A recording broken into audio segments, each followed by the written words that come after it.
में जा रहे हैं। सवाल पूरा देश पूछ रहा है। फायर दर्ज नहीं करी। जब सीबीआई ने एफआईआर दर्ज कर दी है तो यहाँ पर जब पकड़े गए 14-15 लोग पहली बार पकड़े गए थे, तो किसके दबाव में, किस कारण से आपने ये एफआईआर दर्ज नहीं करी? ये वो सरकार है जो हर छोटे बड़े मुद्दे पर श्रेय लेने के लिए आ गया है। लेकिन आज जब पूरा देश शर्मसार हुआ है, 22 लाख हम सब यहाँ पर आए और एक 22-23 साल का नौजवान जिस प्रकार अपनी जान खो दी, ये दुख की बात है। ना सिर्फ इस परिवार की, और जैसा आप लोग जानते हैं मुझे 4 बच्चे, 3 बच्चियाँ हैं, 1 लड़का है। और इस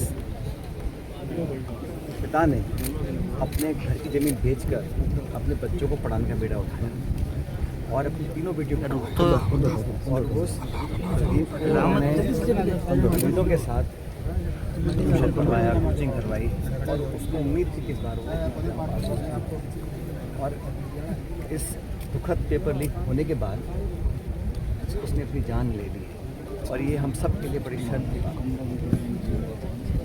परिवार वाले बताते हैं कि जब पूरा घटनाक्रम हुआ तो प्रशासन ने, पुलिस ने बहुत दुर्व्यवहार उनके साथ किया और ऐसे नाजुक मौके पर अगर पुलिस और प्रशासन इस प्रकार का व्यवहार करते हैं तो फिर कार्रवाई करनी चाहिए। लिखित में उन्होंने मुझे पूरी जो घटनाक्रम का विवरण दिया है और मैं चाहूँगा सरकार इस पर कुछ कार्रवाई करें। इस नौजवान के जाने से पूरे प्रदेश और देश में लोगों को सोचने में मजबूर कर दिया कि हम किस दिशा में बढ़ रहे हैं।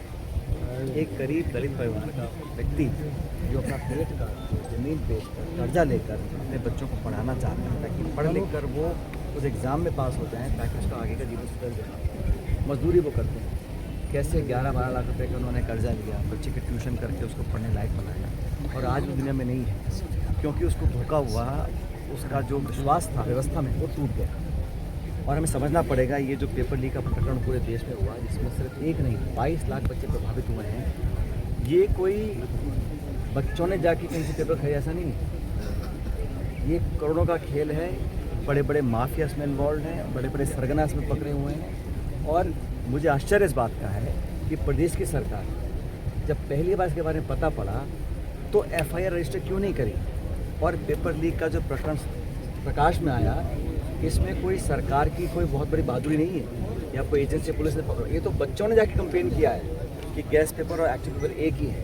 तब मजबूरन एक्सपोज जब हो गए तब जाके सरकार को पेपर कैंसिल करना पड़ा। आप कल्पना कीजिए ऐसे कितने प्रकरण होंगे जहाँ पर पेपर लीक होता होगा, पता नहीं पड़ता होगा, मीडिया में नहीं आता होगा और पेपर कैंसिल नहीं होता होगा। उसमें कितनी धांधली होती होगी। और ये बच्चों को प्रलोभन देने का जो बड़े बड़े संस्था चलाते हैं यही वो लोग हैं जो करोड़ों रुपए खर्च करते हैं, तो खरीद सकते हैं। वो खरीदने के बाद उन चंद बच्चों को देते हैं, पेपर फैल जाते हैं। लेकिन पूरी व्यवस्था के खिलाफ आज पूरे देश में जो आक्रोश है उसके खिलाफ हम सबको साथ इकट्ठा होना पड़ेगा। और मुझे लगता है कि सरकार को जिम्मेदारी तय करनी पड़ेगी। हर साल पेपर लीक हुआ, सीबीआई की जाँच हो रही है। जो पिछले पेपर लीक हुआ था वो सीबीआई की जाँच की रिपोर्ट क्या है, किसको दोषी ठहराया गया, किसकी जवाबदारी तय की गई, कुछ नहीं हुआ। आज भी मैं पेपर लीक को एक ऐसा जुर्म मानता हूँ, ऐसा एक क्राइम है जिसकी जितनी सज़ा दी जाए वो नाकाफ़ी है। और भविष्य में बच्चों के फ्यूचर के साथ खिलवाड़ करने का अधिकार किसी को नहीं है। किसी नेता को, अधिकारी को, कर्मचारी को, व्यवसायी को, संगठन किसी को नहीं है। हमारे देश के नौजवानों के भविष्य को अंधकार में डालने का किसने अधिकार दिया है?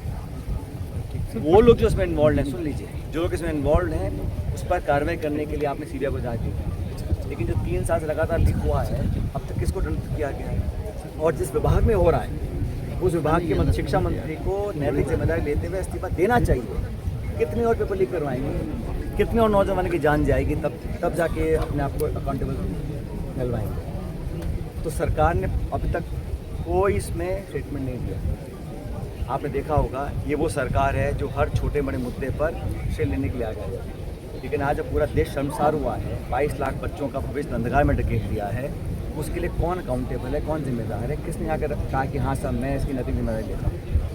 सर, प्रदेश की सरकार पेपर लीक के मामले में आई और अब तक प्रदेश की सरकार ने इसमें कोई एक्शन नहीं लिया, तो क्या मानते हैं कि मिली भगत है? प्रदेश की सरकार या तो किसी दबाव में है या वो कार्रवाई करना नहीं चाहती।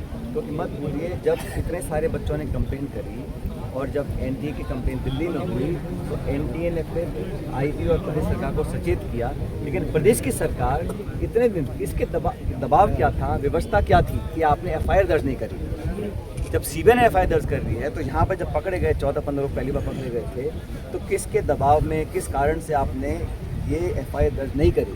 जब पुलिस अधिकारी खुद बोल रहे हैं फिर भी सरकार ने एफआईआर दर्ज नहीं कराई, मतलब कुछ छुपाना चाहते थे। मैं फिर कह रहा हूँ, ये जो बड़ी बड़ी संस्थाएं हैं, सिस्टम चलाती हैं, हजारों बच्चों को पढ़ाने का, कोचिंग का काम करती हैं, इन्हीं लोगों ने कहीं ना कहीं सांठगांठ की होगी, ऐसा लगता है, प्रतीत होता है मुझे। क्योंकि कोई बच्चा जो गाँव में पढ़ रहा है वो कहाँ से लेके आएगा 10-50 रुपये? तो कोई ना कोई बड़ा इसमें सरगना है, बड़ा माफिया इन्वॉल्व है, और उसका नाम उजागर करने में सरकार संकोच कर रही है, प्रदेश सरकार भी कर रही है, केंद्र सरकार भी कर रही है। प्रदीप के मामले में भी ये आया कि इन्होंने आवाज उठाई तो इनको दबाने का प्रयास किया गया। क्या करें? प्रदीप के मामले में भी ये हुआ कि इन्होंने आवाज उठाई तो उन्होंने दबाने का प्रयास भाई किया। वो तो हर बार ही चाहते हैं ना, कोई जब चोरी पकड़ी जाती है, गलती पकड़ी जाती है, तो दबाना पहला जो रिएक्शन होता है दबाने का होता है। अब उन परिवार वालों के साथ में दुर्व्यवहार किया, भला बुरा कहा, गाली गलौज किया, ऐसे नाजुक मौके पर, ये क्या प्रतीत होता है इससे? कि सरकार की मंशा क्या है? मामले को दबा दिया जाए, कि प्रकाश में ना आए, जन भावना को इसमें जोड़ नहीं पाए। लेकिन मुझे खुशी है इस बात की कि इस वक्त पूरे देश का नौजवान जागरूक हो चुका है, और हम लोग चाहते हैं कि सिर्फ बात एक दल, एक पार्टी की विचारधारा की नहीं, पूरे देश के नौजवानों को जवाबदेही तय करनी चाहिए। शिक्षा मंत्री का इस्तीफा देना होगा, और हम लोग जितनी मदद हो सकती है, अभी हमारे एनएसए के जो राष्ट्रीय अध्यक्ष हैं वो भी 2 दिन पहले, उसके बाद भी अगर कुछ मदद होगी परिवार को, तो राहुल जी ने खुद इनसे बात की है, पूरी कांग्रेस पार्टी ने समर्थन किया है, और हम सब इस परिवार के साथ हैं। सर 2026 का पेपर इन्होंने रद्द कर दिया, लेकिन 2024 और 25 को लेकर भी अब तक नहीं बोल रहे हैं, तो क्या कहेंगे? मतलब कहा ना, ये तो बोल नहीं रहे ना। जब छोटा मोटा कोई उद्घाटन या प्रोग्राम होता है तो श्रेय लेने के लिए सारे नेता पहुंच जाते हैं केंद्र के प्रदेश के। इस प्रकरण में ना तो कोई बोल रहा है, और वो लोग जो मुखर होकर बहुत बोलते थे विपक्ष में, आज वो चुप बैठे हैं। आज वो नौजवानों के न्याय के लिए क्यों नहीं आगे आ रहे? और मैं हमेशा से, हम लोगों ने, चाहे दल कोई हो, सरकार किसी की हो, हमने हमेशा नौजवानों के लिए, पेपर लीक के खिलाफ, और आज फिर कह रहा हूँ 2.5 साल हो गए ये सरकार ने वादे किए थे कि बड़े मगरमच्छ पकड़ेंगे, बड़ी मछलियाँ पकड़ेंगे। अब जब इतनी बार पेपर लीक हो गया और नाम राजस्थान से जुड़ रहे हैं, तो किसको आपने पकड़ा, किसको अंदर किया, किस पे केस किया, बताया सरकार? सर 22 साल की बात कर रहे हैं, लेकिन कोर्ट ने 31 जुलाई डेडलाइन की है। सर क्या कहेंगे कि सरकार चुनाव कराने के मूड में है या नहीं? सुन लो, 2.5 साल में ना तो उन्होंने कोई छात्र के चुनाव कराए, ना नगर पालिका कराए, ना पंचायत चुनाव कराए, और आप देखिए बहाने क्या देते हैं कोर्ट में कि गर्मी ज़्यादा है और रिपोर्ट नहीं आई है। बहानेबाजी कर चुनाव टालना चाहते हैं, और अब जब पेपर लीक हो गया, अब क्या मुँह लेके जाएंगे? पायलट साहब आप ये तो चुनाव कराना चाहते नहीं है, और कोर्ट ने पहले भी कहा था, दोबारा आदेशित किया है कि 31 से पहले चुनाव कराएं, और हम चाहते चुनाव हों।